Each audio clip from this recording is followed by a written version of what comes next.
So, Alien Earth Episode 7 Emergence.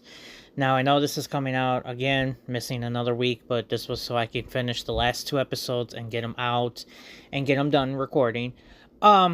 So this episode is Joe trying to get his sister off the island, also getting Nibs off the island as well as they're trying to escape.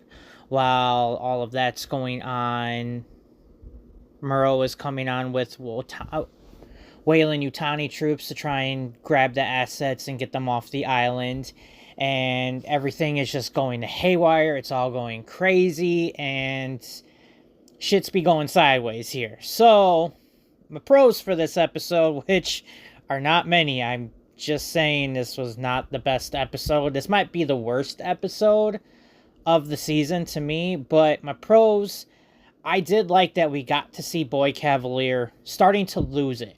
He is realizing that he doesn't have the power that he thought he once had, and that he is not in control of everything. He doesn't have anything under control, and the situation is out of his hands, and you can see him realizing that at the same time being like, I don't have full control, and I have no idea what is going on. I am not the one. I don't have all the cards right now. I am the one playing to see what the next card is, and I don't know what it is. So it's nice to finally see him get taken down a peg or two. It's nice to see that he, I don't want to say is human, because obviously we know he is human, but it's nice to finally see his God complex get knocked down, see his ego take a punch. And it was really refreshing. Instead of him being like, I know everything, I'm the smartest. Clearly you're not the smartest, and this is a nice episode to finally see you be put in your place, which was great to see. Also, I've just enjoyed Kirsch. Is probably my favorite character in this season, or in the show right now. He is by far my favorite. The fact that he knew everything that was going on with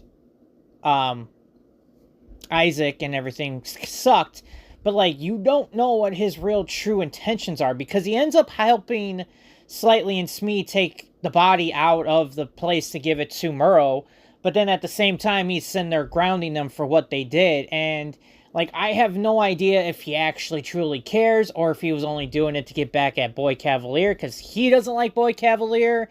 Like, I don't know what his intentions were, which were the only bad thing from it. But overall, I've just enjoyed Kirsch as a character. And to see him kind of help take Boy Cavalier down a peg or two is also nice, knowing that he's working with on the inside. Not so much helping Murrow, but more so to go against Boy Cavalier and his ideals, and realizing that he is losing it. And the best way of sinking ship is to get off before the ship is already sunk. And that's what I'm assuming Kirsch is seeing. So it was nice to see Kirsch kind of go all over the place a little bit. He was here and there, but like not really sure what his true motives are. And I kind of like having that little bit of a mystery. And I kind of enjoy... I just enjoyed the performance, too, by Timothy. But... yeah, that's about all I've got for pro-wise, because the cons, the Lost Boys, I feel like they're becoming more like children than what they were. I mean, Curly was able to learn French, Isaac was learning a bunch of stuff. I mean, they were showing us that they were getting smarter and able to learn faster stuff. And Wendy, with her powers and everything like that, you would think that they would have been able to get to a different level at this point, you know? And they've said they've taken out emotion and all of this, but yet they still have emotion. I mean, Slightly and Smee were crying at points, so I don't understand why it seems like they're regressing and not evolving like Wendy is. It just feels like they're taking a back seat to everything. I mean, Isaac was hardly used. He was just there so you knew to feel bad when he died. And them realizing they can die, but I don't know. I don't like how they were done in this episode. It made them very much feel like children, which, yes, I get that's the point, but they've also shown us that they can be smarter than how they actually are.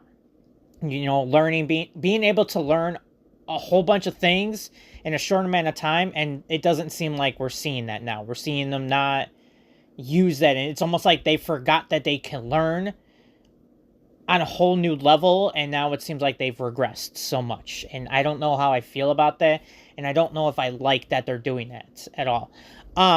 The security. You have like $1 trillion company, and you have all this money, but yet when the security gets all effed up, you have no way of knowing what's going on, not knowing any way of when people are churning off your fucking security system, and you're tracking for your synthetics that you've put billions of dollars in.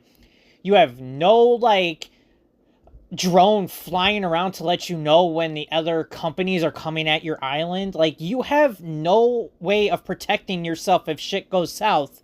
And it is shown here. The security is horrible here. And that's probably why shit ends up crazy. Like, you don't have firewalls to protect in case something does get... If someone does shut down the system, at least you have another way of bringing it back up and rebooting it. Like, you have nothing to show your intelligence. It's just... The security is bad. And then the xenomorph. Now, I don't have a problem with the xenomorph attacking the soldiers, and that's always a fine for me. I don't mind that at all. What I don't like is seeing, and I will say this, I wouldn't even mind a movie or even an episode where the xenomorph is in the jungle. That would be a cool, like, idea as, like, the Predator, only with the xenomorph. But the thing that gets me is I don't like seeing it in daylight. I don't like seeing the costume and seeing how fake it looks. It looks just like a person in a suit, which it is, and it doesn't feel like a xenomorph. Now, I liked how you could see the skull in the top of the head. That was cool, but I don't like how fake it looked and how it looked like it was just a guy in a suit. And this is probably why we don't ever see a xenomorph during the day. They're always in dark and in shadows and barely light hitting them, and that's probably the reason why, because it just doesn't look good in the daylight, and it seems very weird, and I don't like it. And this killing machine, this non-stoppable force, is now being controlled by a child, which, yes, I joked about it before, saying it would be cool to have a xenomorph as a pet, but it really was a pet in this episode. It's not, it's almost like it's not thinking on its own. It's whatever Wendy told it to do. It's just going to do what she said. So, I mean, this wasn't a good episode. I did not enjoy it. I did not at all, unfortunately. And I don't know if this is the lowest grade. I would have to go and look back and see. But I'm going to give this one a C-. It's even close to a D+. But, I mean, I just did not care for this episode. There just was a lot of faults. And then at the ending, where Joe ends up shooting Nibs and pisses off Wendy. I mean, there's just so many things that were just wrong with this episode. And, yeah, I don't know. I didn't enjoy this. So, if you guys enjoyed it, that's cool. Let me know what your thoughts were. What you liked, what you didn't like. Am I wrong? Am I right? Just anything would be cool. Love to hear your feedback. Also, let me know what you're watching, what you're playing, what you're reading. Love to hear that stuff and the thoughts. So, until the next episode, I will see you later.